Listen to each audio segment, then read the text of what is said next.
ते 15-16 म्हणताय जोडी देऊन. आम्ही 31,000 रुपये बोललेलो आहे. हा तर नाव सांगा का तुमचं? ईश्वर देवराम पाटील. ईश्वर देवराम पाटील. गाव? खरोखर ईश्वर आहे ते. खरंच सांगतो खरोखर प्रामाणिक आहे. आद्या दादा ईश्वर दादा आद्या खरोखर म्हणजे गरीब शेतकरी आणि आपल्याला त्यांना मनापासून बैल द्यायचे म्हणून 31,000 बोलले. दादा तुमचं नाव सांगा. झाला 20-100 म्हणजे बापेटे आहेत बरं दोघं बापेटे आलेले त्यांना मनापासून आपल्याला द्यायचे. दादा 26,000 काय बोलला 20-100 घ्या दादा फक्त बरोबर तेव्हाच समजे राहणार.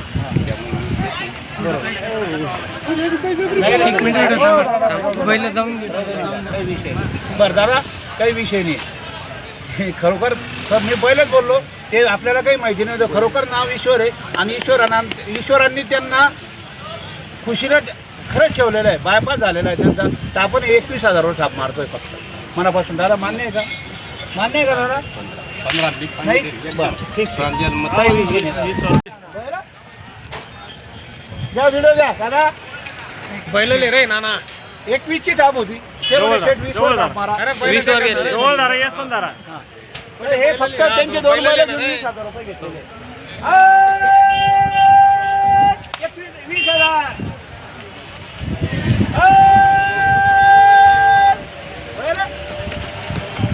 नाही नाव काढ मग काय राहिलं.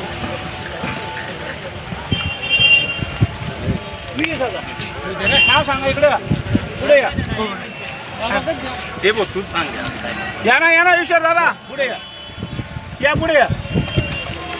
तिकडून जातो मी खाली जावं जरा बिंदास मारतच नाही. नाव सांगा तुमचं. ईश्वर देवराम पाटील. ईश्वर देवराम पाटील पाटील डोंगराळे.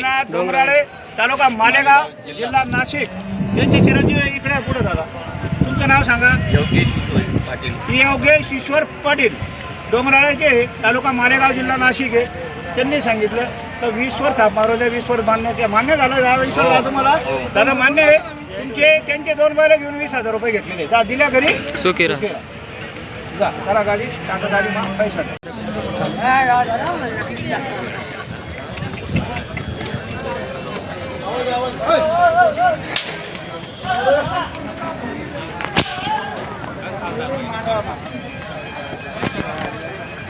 काय झालं?